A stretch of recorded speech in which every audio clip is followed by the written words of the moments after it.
Hello friends. Only IAS के इस initiative में जहां हम रोज 2 सवालों के जवाब लिखते हैं, आपका हार्दिक स्वागत है। आज हम पहुंच चुके हैं डे 45 पे। तो मैं उम्मीद करती हूँ आपने दोनों ही सवालों के जवाब लिख लिए होंगे, क्योंकि जो दोनों क्वेश्चन थे वो ज्यादा टेक्निकल नहीं थे और आई होप आप सबने उसके आंसर्स लिखे होंगे। तो चलिए देखते हैं किस अप्रोच से हमें इन सवालों को डील करना था। जो सिलेबस का सेगमेंट है जिनसे ये सवाल आए हैं वो ये है: United Nations envisaged role and actual record, specialized UN agencies, aims and functioning, need for UN reforms। तो आप देख सकते हैं कि ये जो टॉपिक है ये पूरा पूरा यूनाइटेड नेशंस की बात करता है। अब यूनाइटेड नेशंस क्या है? लिबरल वर्ल्ड ऑर्डर की एक इंस्टीट्यूशन है। ठीक है, ग्लोबल इंस्टीट्यूशन हम इसे कह सकते हैं। तो यूनाइटेड नेशंस के ऊपर कोई भी सवाल आए तो आप ये चीज जरूर मेंशन कर सकते हैं कि ये लिबरल इंस्टीट्यूशनलिज्म को रिप्रेजेंट करता है। देखिए, बहुत जरूरी है पॉलिटिकल साइंस में, कंसेप्ट ज्यादा मुश्किल नहीं होते हैं यहाँ पर उन कंसेप्ट से रिलेटेड कुछ कीवर्ड्स होते हैं जो आपको जरूर अपने आंसर में लिखने चाहिए। तो जब भी मैं कोई कीवर्ड मेंशन करती हूँ आप उसे जरूर से लिख लें, और यही आपके सवाल को दूसरों के सवाल से आपके जवाब को अलग बनाता है। ठीक है, तो हम बात कर रहे हैं लिबरल इंस्टीट्यूशनलिज्म की। ये वो स्कूल है, ये वो अप्रोच है जो कहती है कि हमें ज्यादा से ज्यादा ग्लोबल इंस्टीट्यूशंस बनाने चाहिए। ये जो इंस्टीट्यूशंस बनेंगी ये सारी दुनिया की जो प्रॉब्लम्स होंगी उनके साथ डील करेंगी। तो जो भी आपको वर्ल्ड बैंक है, आईएमएफ है, डब्ल्यूटीओ है, ठीक है, यूनाइटेड नेशंस हैं, ये सभी लिबरल इंस्टीट्यूशनलिज्म का एग्जाम्पल है। यूनाइटेड नेशंस को आप इसके अलावा एक और कीवर्ड से एसोसिएट कर सकते हैं, वो है कलेक्टिव सिक्योरिटी। कलेक्टिव सिक्योरिटी, तो ये इसको भी रिप्रेजेंट करता है, राइट। तो कलेक्टिव सिक्योरिटी के ही आइडिया को आगे हम सेकंड क्वेश्चन में देखेंगे, उससे रिलेटेड क्या क्वेश्चन पूछा हुआ है। पहले इस सवाल पर चलते हैं। यहाँ पर सवाल है: comment on the role of United Nations in climate action. पहली बात तो ये कि यूनाइटेड नेशंस क्यों क्लाइमेट एक्शन पे काम कर रहा है, क्योंकि अभी हमने बोला लिबरल इंस्टीट्यूशनलिज्म, ये स्कूल ये बिलीव करता है कि एक ऐसी वैश्विक संस्था होनी चाहिए, एक ऐसी ग्लोबल इंस्टीट्यूशन होनी चाहिए जो पूरे ही ग्लोब के ऐसे इश्यूज को जो सबको डिस्टर्ब करते हैं, जो सबके लिए कंसर्न वाले इश्यूज हैं, उनके साथ डील कर सके। तो यूनाइटेड नेशंस वही इंस्टीट्यूशन है। ठीक है, अब उसके बाद यहाँ पर जो फोकस है वो दो चीजों पर है, क्लाइमेट एक्शन पे और यूनाइटेड नेशंस पे, कि यूनाइटेड नेशंस ने क्लाइमेट एक्शन के प्रति कैसा रोल दिखाया है। तो सबसे पहले तो जब इंट्रो की बात आएगी तो हम ये बताएंगे कि जो इन्वायरमेंटल कंसर्न्स हैं, या जिसे हम क्लाइमेट इश्यूज बोलते हैं, क्लाइमेट चेंज का नाम देते हैं, वो एक्चुअली ग्लोबल कॉमन है। ठीक है, इन्वायरमेंट जो है, जिस माहौल में हम रहते हैं, जो हमारा वातावरण है, वो एक ग्लोबल कॉमन है। पूरे विश्व की पूरा विश्व उससे जुड़ा हुआ है। और इन्वायरमेंट की बाउंड्रीज किसी एक नेशन तक लिमिटेड नहीं है कि सिर्फ ये इंडिया का इन्वायरमेंट है और ये दूसरे देश का इन्वायरमेंट है। ये इन्वायरमेंट जो है ये नेशनल बाउंड्रीज को क्रॉस करता है। तो ऑब्वियसली जो इसके इम्प्लीकेशंस हैं वो इंटरनेशनल पॉलिटिक्स में दिखाई देंगे, और तभी हम पॉलिटिकल साइंस में भी इन्वायरमेंट को पढ़ रहे हैं, क्योंकि जो दुनिया भर की पॉलिटिक्स है उसको इन्फ्लुएंस करता है इन्वायरमेंट का इश्यू। तो इंट्रोडक्शन में आप क्या कहेंगे कि इन्वायरमेंट एक ग्लोबल कॉमन है, सबकी प्रॉब्लम है, सबका कंसर्न है, वो इंटरनेशनल पॉलिटिक्स को शेप करता है। और हमारे पास है एक ग्लोबल लिबरल इंस्टीट्यूशन जिसका नाम है यूनाइटेड नेशन, तो वो उसके साथ डील करने के लिए बनाया गया है। ये यूनाइटेड नेशन का रोल है कि वो ग्लोबल कंसर्न्स को एड्रेस करे। बॉडी में आप क्या लिखेंगे? देखिए, 10 मार्कर है तो इसमें आपको बहुत ज्यादा थ्योरी या कुछ लिखने की जरूरत नहीं है, आप डायरेक्ट जो इशू है उस पर टारगेट करें। 1972 में यूनाइटेड नेशंस की कॉन्फ्रेंस ऑन ह्यूमन इन्वायरमेंट हुई थी, ह्यूमन एंड इन्वायरमेंट। ठीक है, ये स्टॉकहोम में हुई थी ये कॉन्फ्रेंस। तो ये हम रोल बता रहे हैं कि यूनाइटेड नेशन ने क्या क्या किया है इन्वायरमेंट को लेकर। तो ये कॉन्फ्रेंस ऑर्गेनाइज हुई। इसी कॉन्फ्रेंस से निकलकर बनता है United Nations environment programme UNEP, जो दुनिया भर में इन्वायरमेंट से रिलेटेड जो मुहिम होती है उनमें पार्टिसिपेट करता है या उन्हें ऑर्गेनाइज करवाता है और इन्वायरमेंटल कंसर्न्स को ध्यान में रखता है। इसी तरह 1992 में हुआ रियो अर्थ समिट, जो शायद अब तक इन्वायरमेंट में होने वाली सबसे बड़ी समिट थी इस इशू से रिलेटेड, रियो अर्थ समिट। 2012 में हमने रियो प्लस 20 कॉन्फ्रेंस ऑर्गेनाइज करी यूनाइटेड नेशन ने। 1992 में ही फोर्स में आया था UNFCCC, United Nations framework convention on climate change. तो ये शायद आज तक की सबसे प्रोमिनेंट अचीवमेंट है। यहाँ पर बात हुई थी ग्रीन हाउस गैसेस की, उनके एमिशन को रोकने की, और एक सिस्टम बनाया गया कि ये जो भी पार्टीज हैं यूएनएफसीसी की, इस मिलेंगी, हर साल मिला करेंगी, और उन पार्टीज को उस मिलन को, उस मीटिंग को बोला जाएगा कोप, कॉन्फ्रेंस ऑफ पार्टीज। तो हर साल कोप ऑर्गेनाइज होती है। ठीक है, फिर है सीबीडीआर। ये कंसेप्ट भी यूनाइटेड नेशंस के ही इन्हीं कॉन्फ्रेंसेस से निकल कर आया। इसका मतलब होता है कॉमन बट डिफरेंशिएटेड रिस्पॉन्सिबिलिटीज। जिम्मेवारी सबकी है बट थोड़ी सी अलग अलग है। कैसे? देखिए, जब भी इन्वायरमेंट का इशू है तो एक बहुत बड़ी डिबेट है, और वो डिबेट क्या है? Developed world versus developing world debate. Developing world ये आर्गुमेंट देता है कि आज जो इन्वायरमेंट की हालत हुई है, जितने एटमॉस्फेयर में ग्रीन हाउस गैसेस बढ़ गई हैं, जो भी पॉल्यूशन हो रहा है, जो भी ग्लोबल वार्मिंग हो रही है, वो किसके एक्शंस की वजह से हो रही है। ऐसा तो नहीं है कि आज ही हमने कुछ किया और आज ही ग्लोबल वार्मिंग हो गई है। ये सालों साल, डेकेड्स तक डेवलप्ड वर्ल्ड ने जो इंडस्ट्रियलाइजेशन की, और वो भी इररिस्पॉन्सिबल, अनसस्टेनेबल इंडस्ट्रियलाइजेशन। उस टाइम पे इतनी अवेयरनेस ही नहीं थी कि इन्वायरमेंट को भी नुकसान पहुंच रहा है। हमने इतना दूर का सोचा ही नहीं। जो डेवलप्ड वर्ल्ड था वो धुआंधार इंडस्ट्रियलाइजेशन में लगा रहा, अर्बनाइजेशन होती रही, फॉरेस्ट पे फॉरेस्ट कटते रहे, आबादियां बढ़ती रही। तो जो ज्यादा डैमेज किया है, जो डैमेज आज नजर आ रहा है, वो किसने किया है? उसका एक बहुत बड़ा क्रेडिट तो डेवलप्ड वर्ल्ड को जाता है ना, बहुत बड़ा ब्लेम डेवलप्ड वर्ल्ड को जाता है, इसने किया है वो। तो डेवलपिंग वर्ल्ड जो है, जिसको हम थर्ड वर्ल्ड भी बोल देते हैं, वो ये कहते हैं कि हम तो इतनी डेवलप्ड कभी हुए ही नहीं, इतनी इंडस्ट्रियलाइजेशन का हमें मौका ही नहीं मिला, ये सारा तो इनका करा धरा है। और ये मना करते रहते हैं कि नहीं, सबकी बराबर की जिम्मेदारी है, आज जो प्रॉब्लम है उसमें सब बराबर हैं, बराबर के हिस्सेदार हैं। तो ये एक डिबेट है। डेवलपिंग वर्ल्ड डेवलप्ड वर्ल्ड को ब्लेम करता है कि आपने अपनी डेवलपमेंट के लिए ये सब कुछ किया है जो हम आज नतीजा भुगत रहे हैं, तो आपकी जिम्मेदारी ज्यादा बनती है।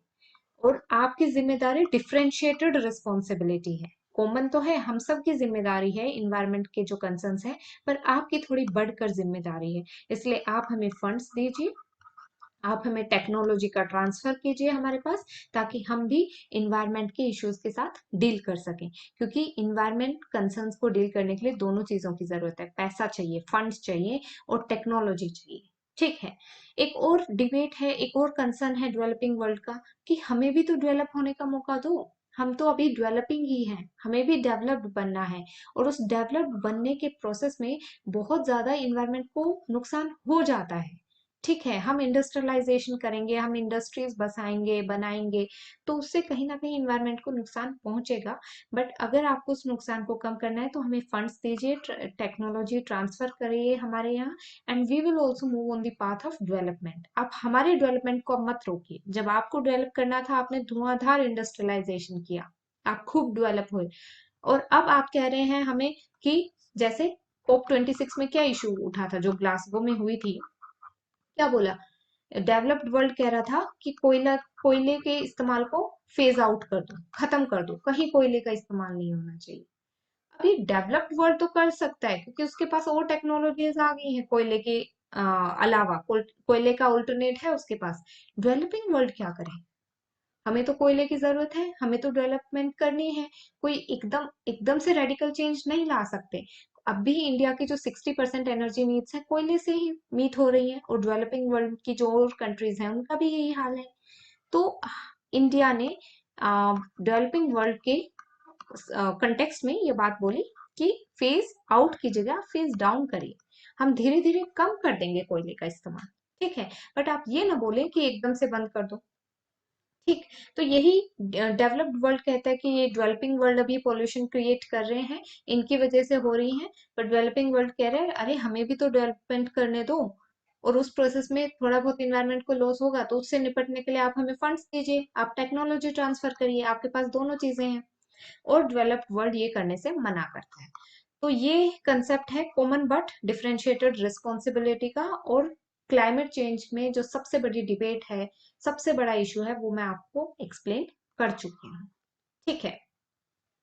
हम बात कर रहे थे यूनाइटेड नेशंस ने क्या किया। तो यूनाइटेड नेशंस ने ये कंसेप्ट दिया है कॉमन बट डिफरेंशिएटेड रिस्पॉन्सिबिलिटी का। यूनाइटेड नेशंस के एफर्ट्स की वजह से क्योटो प्रोटोकॉल आया 97 में, पेरिस क्लाइमेट एग्रीमेंट आया 2015 में, ठीक है। और यूनाइटेड नेशंस की रिसर्चेज होती रहती हैं, वहाँ के जो साइंटिस्ट हैं वो काम करते रहते हैं इन्वायरमेंट पे। तो उन्होंने ये बोला है कि जो टोटलिटेरियन ट्रैप ऑफ डेवलपमेंट है, ये कीवर्ड है, इसको लिख लो, टोटलिटेरियन ट्रैप ऑफ डेवलपमेंट, इसको रोकना पड़ेगा, इसको अवॉइड करना पड़ेगा। एकदम जो अंधाधुंध दौड़ है डेवलपमेंट के लिए, उसको थोड़ा सा संभल के चलना पड़ेगा। आप अनसस्टेनेबल डेवलपमेंट कर रहे हैं, आपको इस तरीके से डेवलप करना चाहिए कि आने वाली जो जनरेशन हैं वो भी इस इन्वायरमेंट में रह सके। अब हम देखेंगे, ये जो मैंने आपको एक्सप्लेन किया है ये out of the context for this question है, मतलब इस सवाल में आपको ये सब इतना नहीं डिबेट लिखनी थी। बट वैसे इन्वायरमेंट का कोई भी क्राइसिस, कोई भी सवाल, कोई भी डिबेट आती है तो आप इसको जरूर मेंशन करें, क्या है डेवलप्ड वर्ल्ड और डेवलपिंग वर्ल्ड के आइडियाज, ठीक है। इस आंसर में तो 10 मार्कर है, तो आप डायरेक्टली इंट्रोडक्शन में लिखेंगे कि इन्वायरमेंट जो है वो ग्लोबल कॉमन है, ग्लोबल कंसर्न है, इसके लिए हमारे पास एक लिबरल इंस्टीट्यूशन बनी हुई है, और वो है यूनाइटेड नेशंस। वो अपना रोल प्ले कर रही है, कैसे रोल प्ले किया उसके ये एग्जांपल्स लिख देना। क्या कुछ क्रिटिक्स भी हैं, हमेशा कहानी की दो साइड होती हैं, तो दूसरी साइड क्या है कि यूनाइटेड नेशंस के कुछ क्रिटिसिज्म भी है, फंड्स नहीं दिलवा पा रही है, डेवलप्ड वर्ल्ड से डेवलपिंग वर्ल्ड को फंड ट्रांसफर नहीं हो रहा है, टेक्नोलॉजी ट्रांसफर भी नहीं हो पा रहा है। तो ये जो लड़ाई है हमारी ग्लोबल वार्मिंग के खिलाफ, ये अधूरी सी रह जा रही है। इंस्टीट्यूशनल एपैथी, अब क्या है कि जो यूएन है उसकी वर्किंग खुद डेवलप कर रही है, it is at the mercy of developed Nations, वो पैसा देंगे तो यूनाइटेड नेशंस चलता है। अब जब वो इतना डिपेंडेंट है वेस्टर्न वर्ल्ड पे, तो कैसे फोर्स करेगा वेस्टर्न वर्ल्ड को कि आप टेक्नोलॉजी ट्रांसफर करो और आप फंड्स दो डेवलपिंग वर्ल्ड को, समझ रहे हैं। तो यहाँ पर इंस्टीट्यूशनल एपैथी, यानी इंस्टीट्यूशन के प्रति इतना रिगार्ड ही नहीं है वेस्टर्न वर्ल्ड में, डेवलप्ड नेशंस में, कि वो इसकी बात माने। दूसरा है लैक ऑफ कंसेंसस, वही जो अभी पूरी डिबेट बताई मैंने, डेवलप्ड वर्ल्ड रिस्पॉन्सिबिलिटी लेने को तैयार ही नहीं है। उन्हें लगता है कि जो ग्लोबल नॉर्थ है, ये दुनिया है, और ये दुनिया का जो ग्लोबल नॉर्थ है, उनको लगता है इस पे तो ग्लोबल वार्मिंग का कोई ज्यादा प्रभाव पड़ेगा ही नहीं, ये जो डेवलपिंग नेशंस हैं, जो ग्लोबल साउथ है, इनको फर्क पड़ेगा। तो वो इस अजम्पशन में बैठे हैं और रिस्पॉन्सिबिलिटी ले नहीं रहे हैं। तो ये जो सीबीडीआर है, इसके कंसेप्ट में वो कोई खास बिलीव कर नहीं रहा है वेस्टर्न वर्ल्ड। दूसरी तरफ और क्या क्रिटिसिज्म है कि टेंजिबल रिजल्ट्स लैकिंग, ऐसे कोई रिजल्ट दिख नहीं रहे जिसे हम बस कहा जा रहा है कि यूएन ये कर रहा है, वो कर रहा है, पेपर पे रिजल्ट, ग्राउंड पे हमें रिजल्ट कुछ खास नजर आ नहीं रहा इन्वायरमेंट को लेकर, क्लाइमेट चेंज से रिलेटेड, ठीक है। अब कंक्लूजन की तरफ बढ़ते हैं। कंक्लूजन में क्या है, जब भी इन्वायरमेंट से रिलेटेड कोई क्वेश्चन है पॉलिटिकल साइंस में, क्लाइमेट चेंज का कोई सवाल है, तो मेरे पास ये दो अच्छी सी कोटेशंस हैं। एक है मार्शल मैक्लुहान की, वो बोलते हैं कि earth is a spaceship, there are no passengers but all crew. जो एयरप्लेन होता है, स्पेसशिप होता है, उसमें क्रू का क्या काम होता है कि वो साफ सफाई, मेंटेनेंस, ये सब करती है। उसका काम मेंटेनेंस का है, उसका काम आराम से राइड एंजॉय करने का नहीं होता है। पैसेंजर्स जो होते हैं वो आराम से लग्जरियस राइड एंजॉय करते हैं। तो मार्शल मैक्लुहान कह रहे हैं कि अर्थ एक ऐसा स्पेसशिप है जहां पर कोई पैसेंजर नहीं है, यहाँ पर आराम से बैठने का कोई मीनिंग नहीं है, आप सब क्रू हैं और आप सबको इसकी मेंटेनेंस करनी है, आप सबको धरती का ध्यान रखना है। एक और कोटेशन जो शायद हम सब ने सुनी हो, वो है कि we have not inherited this earth from our ancestors but we have borrowed it from our children. हमने अपने पूर्वजों से विरासत में नहीं पाई है ये जो धरती है, ये हमने अपने बच्चों से उधार ली है, आने वाली जनरेशन से उधार ली है। तो जो चीज उधार ली जाती है उसको बहुत ही संभाल कर रखा जाता है, उसका ध्यान रखा जाता है। तो हमें भी धरती का उसी तरह ध्यान रखना है। आपको विरासत में नहीं मिली है कि आप मौज करो और उड़ाओ इसको। ठीक है। कंक्लूजन में एक चीज जरूर मेंशन कर दें कि जरूरत है पॉलिटिकल विल की। यूएन को भी, वेस्टर्न वर्ल्ड को भी, डेवलपिंग वर्ल्ड को भी, सबको, किसी को ब्लेम गेम नहीं खेलना है, किसी को एक्सक्यूजेस नहीं बनाने हैं। ये ग्लोबल कॉमन है, सबका इशू है, सबकी प्रॉब्लम है, सबको इम्पेक्ट करने वाला है। तो पॉलिटिकल विल की जरूरत है सारे स्टेक होल्डर्स की तरफ से। ये किया हमने अपना पहला क्वेश्चन डिस्कस। काफी डिटेल में कर लिया, हालांकि ये सिर्फ 10 मार्क्स का था और हमें डायरेक्ट पॉइंट्स में लिखना था, डायरेक्ट जो we have to hit the target है। चलिए देखते हैं अपना अगला सवाल। ये है, discuss the significance of India's peace keeping operations with the UN. जब हमने अपनी आज के डिस्कशन स्टार्ट किया, आज का सेशन स्टार्ट किया, तब हमने एक वर्ड बोला था, कलेक्टिव सिक्योरिटी। कलेक्टिव सिक्योरिटी, तो यूएन का काम है इसका। ये इंश्योर करता है कि जहां पे भी सिक्योरिटी की जरूरत है, सारे देश मिलकर एक कलेक्टिव सिक्योरिटी प्रोवाइड करेंगे उस जगह को। ठीक है। तो जो यूएन के पीस कीपिंग ऑपरेशंस हैं, ये बेसिकली इसी चीज को टारगेट करते हैं, कलेक्टिव सिक्योरिटी को। इंट्रोडक्शन में आप, क्योंकि ये पीस कीपिंग ऑपरेशंस पे है सारा फोकस यहाँ पर, तो इसको डिफाइन कर दो। यही आपका कीवर्ड है, यही आपका मेन थीम है। इंट्रो में डिफाइन करो, United Nations peace keeping forces क्या है? They are forces which try to maintain peace in conflict ridden areas. दुनिया में ऐसे कितने देश हैं जहां पर लड़ाई झगड़े दंगे चल रहे हैं, या सरकार के खिलाफ लोगों ने आवाज उठाई हुई है, या कहीं पे टेररिज्म है। ठीक है। तो इन सब चीजों को, जो भी कन्फ्लिक्ट रिडन एरियाज हैं, जहां पे भी कन्फ्लिक्ट हो रहा है, वहां पर पीस मेंटेन करने के लिए जिस फोर्स को भेजा जाता है यूएन की तरफ से, उसका नाम है United Nations peace keeping force. ये किस आइडिया को सार्थक करता है? कलेक्टिव सिक्योरिटी के आइडिया को सार्थक करता है। ठीक है। तो ये क्या करने की कोशिश करते हैं यूएन पीस कीपिंग फोर्सेस? ये एक आर्मी की तरह, एक फोर्स की तरह उस जगह डिप्लॉय कर दिए जाते हैं। मान लीजिए ये ए है और ए में यहाँ पे बहुत कन्फ्लिक्ट हो रहा है, तो यूएन क्या करता है, अपनी एक फोर्स भेज देता है कुछ लोगों की, कि आप जाइए, आप वहां पे डिप्लॉय रहिए, वहां पर शांति की स्थापना करने की कोशिश करिए। ऐसे सिचुएशंस, ऐसे कंडीशंस वहां बनाइए कि वहां पर पीस स्टैब्लिश हो सके। वहां पे अगर कोई ह्यूमैनिटेरियन नीड्स हैं लोगों को, तो उन नीड्स को पूरा कीजिए। आप किसी के खिलाफ वेपन का मत इस्तेमाल करिए जब तक कि आपके ऊपर ना बनाए, आपकी जान पर ना बनाए। आप लोगों को वहां पर एक सुरक्षित माहौल दीजिए। ठीक है। तो ये तो मैंडेट होता है यूएन पीस कीपिंग फोर्सेस का। अब बात आती है, सवाल ने क्या पूछा है कि इंडिया का क्या रोल रहा है। तो हम इंट्रोडक्शन में हल्का सा मेंशन करेंगे कि देखें, इंडिया तो यूएन का ओरिजिनल फाउंडर है, और ये होने के नाते, ओरिजिनल फाउंडर होने के नाते, विश्व गुरु होने के नाते, इंडिया कभी भी घबराया नहीं है, इंडिया ने कभी हेजिटेट नहीं किया है, और खुलकर अपना ट्रूप्स को कंट्रीब्यूट किया है in maintaining international peace and stability. ठीक है। तो आइए अब देखें कि इसके हम मेन बॉडी में क्या लिखेंगे। अब वो बोल रहे हैं कि क्या रोल है इंडियन, और क्या सिग्निफिकेंस है इंडिया की पीस कीपिंग फोर्सेस की, राइट। पहली बात तो ये कि जो हमारी आर्म्ड फोर्सेस हैं, वो बहुत ही एक्सपीरियंस है उनके पास, उनकी प्रोफेशनलिज्म का हर जगह एग्जाम्पल दिया जाता है। तो जब इंडिया की पीस कीपिंग फोर्सेस, जब इंडिया के ट्रूप्स यूएन की पीस कीपिंग फोर्स बनकर कहीं पर जाते हैं, तो वो अपने साथ लेके जाते हैं बहुत ही अच्छा उम्दा एक्सपीरियंस और प्रोफेशनलिज्म। ठीक। फिर हम कहेंगे कि India is the largest contributor of troops to UN peace keeping operations. आज तक यूएन ने almost 71 peace keeping operations deploy करे हैं दुनिया के अलग अलग देशों में, और उनमें से 49 पीस कीपिंग ऑपरेशंस में इंडिया पार्टिसिपेट कर चुका है विद अराउंड 200,000 ट्रूप्स। इतना हमारा तगड़ा कंट्रीब्यूशन है। सिग्निफिकेंस क्या है? एक तो प्रोफेशनलिज्म बहुत अच्छी है, जो इंडियन ट्रूप्स हैं उनकी प्रोफेशनलिज्म का हर जगह एग्जाम्पल दिया जाता है। दूसरा है ह्यूमैनिटेरियन कंसर्न। तो ऐसा नहीं है कि हम ब्रूट फोर्स यूज करते हैं। India is known India is known for its humanitarian concerns also. हम ब्रूट फोर्स से दूर रहते हैं जब तक कि हमारे ऊपर बात ना बनाए। तो जो हमारी फोर्सेस भी जाती हैं वो भी वहाँ के लोगों के जो ह्यूमैनिटेरियन कंसर्न्स हैं उनका ध्यान रखती है।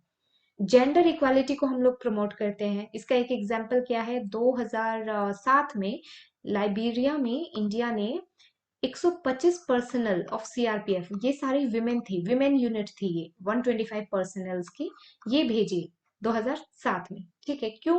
देखिए, इंटरनेशनल रिलेशंस में एक स्कॉलर है सिंथिया एनलॉय, तो वो बात करते हैं, फेमिनिस्ट स्कॉलर हैं, वो बात करती हैं, अपनी किताब है उनकी banana beaches and bases, you can quote this. तो वो यहाँ पर कहते हैं कि जब भी कहीं पर कन्फ्लिक्ट होता है, कोई लड़ाई है, कोई वॉर है, कोई टेंशन वाली सिचुएशन है, तो वहां पर सारा ध्यान किस चीज पे होता है? पॉलिटिक्स पे होता है, आदमी लोग क्या डिसीजन ले रहे हैं उस पे होता है, बट बैकग्राउंड में रह जाती हैं फीमेल्स, विमेन और चिल्ड्रन। ठीक है, और सबसे ज्यादा वॉर का इम्पैक्ट विमेन पर पड़ता है, सबसे ज्यादा सफर विमेन को करना पड़ता है। ठीक है, वो पीछे रह जाती हैं, अकेली रह जाती हैं, और फिर जब एनिमी की फोर्सेस आती हैं तो उनके साथ एक्सप्लॉइटेशन होता है, हर तरीके की गलत काम होते हैं। तो उस चीज को सिंथिया एनलोई अपनी book banana beaches and basis में लिखते हैं कि सबसे ज्यादा सफर तो विमेन है। और विमेन जब सफरर हैं किसी कन्फ्लिक्ट में, और आप देखेंगे कि यूएन ने पीस कीपिंग फोर्स भेजी और उसमें सिर्फ आदमी है, ओनली मेल आर देयर, तो ये जो विमेन है कन्फ्लिक्ट रिडन एरिया में, ये कैसे अप्रोच करेंगी? राइट, उनके लिए तो, और वैसे भी ज्यादातर जहाँ पे कन्फ्लिक्ट्स हो रहे हैं तो अफ्रीकन नेशंस हैं या एशियन नेशंस हैं, तो वहां पे क्या है कि थोड़े पेट्रियार्कल नॉर्म्स चलते हैं। विमेन के लिए अपने ही देश के आदमियों से बात करना मुश्किल होता है, तो दूसरे देश से जो यूएन पीस कीपिंग फोर्स आई है उनके साथ क्या ही कम्युनिकेट करेंगी, राइट? बट जब वो देखते हैं कि इस यूएन पीस कीपिंग फोर्स में विमेन है, फीमेल है, तो उनको अप्रोच करना बहुत आसान हो जाता है। ठीक है, तो अपनी जब हम फीमेल विमेन यूनिट्स भेजते हैं, वहां पर डिप्लॉय करते हैं ट्रूप्स, तो एक तरीके से हम जेंडर इक्वालिटी को प्रमोट कर रहे हैं। ठीक, फिर एक सिविल मिलिट्री कोऑपरेशन प्रोग्राम चलाती है इंडिया की जो पीस कीपिंग फोर्सेस होती हैं। इसमें ये है कि वहां पे जो सिविलियन लोग हैं या जो सिविल ऑर्गेनाइजेशंस हैं उनके साथ बॉन्डिंग की जाती है, उनके साथ मिलकर कुछ प्रोग्राम्स चलाए जाते हैं, जैसे कुछ बीमारी से निपटने के लिए हॉस्पिटल्स बनाए जाते हैं। ठीक है, पॉलिटिकल ट्रांजिशंस में हेल्प करती है टू पीस, कि कहीं पर अगर कोई जैसे डिमांड कर रहे हैं लोग डेमोक्रेसी की, और वहां पर फिलहाल मोनार्की है या कुछ और है, कोई और फॉर्म ऑफ गवर्नमेंट है, और लोग डेमोक्रेसी की डिमांड कर रहे हैं, तो जो हमारी पीस कीपिंग फोर्सेस जाती हैं वो इंश्योर करती हैं कि बहुत ही पीसफुल ट्रांजिशन हो, पॉलिटिकल ट्रांजिशन जो हो रहा है वो बहुत ही पीसफुल हो। तो इंडिया की जो पीस कीपिंग फोर्सेस हैं वो गई हैं कॉन्गो में, सूडान में, कंबोडिया में, और वहां पर इन्होंने पीसफुल पॉलिटिकल ट्रांजिशन में हेल्प करी है।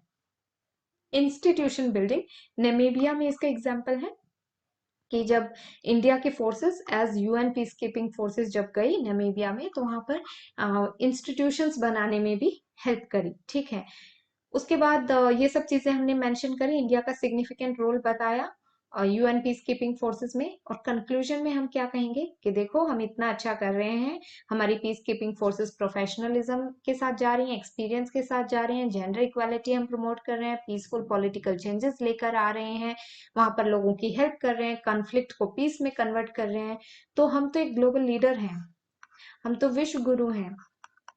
ठीक है, तो we are strong contenders, we become a very strong contender for UNSC की परमानेंट सीट, क्योंकि यूएन का ही तो है ये पीस कीपिंग फोर्स, और हम सबसे ज्यादा इसमें ट्रूप्स कंट्रीब्यूट कर रहे हैं, ऊपर से आप हमारे ट्रूप्स की प्रोफेशनलिज्म देखिए।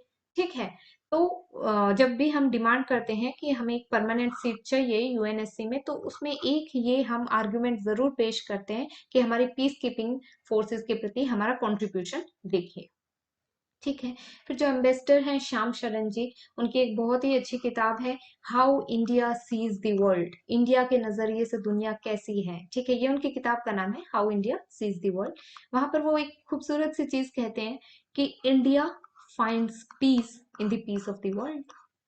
ठीक है, तो वही जो विश्व गुरु वाली बात है कि हम तो सबको लीड करने में खुश हैं, और दुनिया में शांति रहे, इसी में इंडिया शांति महसूस करता है। तो ये चीज आप कंक्लूजन में लिख सकते हैं। पीस कीपिंग फोर्सेस पर कोई भी सवाल आए आप उसको इस स्टेटमेंट के साथ कंक्लूड कर सकते हैं। विद दिस हमने दोनों सवालों को डिस्कस किया, ज़्यादा टेक्निकल नहीं थे और आई होप आपको समझ आए होंगे। और अगर आपको ये सेशंस हेल्पफुल लग रहे हैं, आपको समझ आ रही हैं चीज़ें, तो बताएं।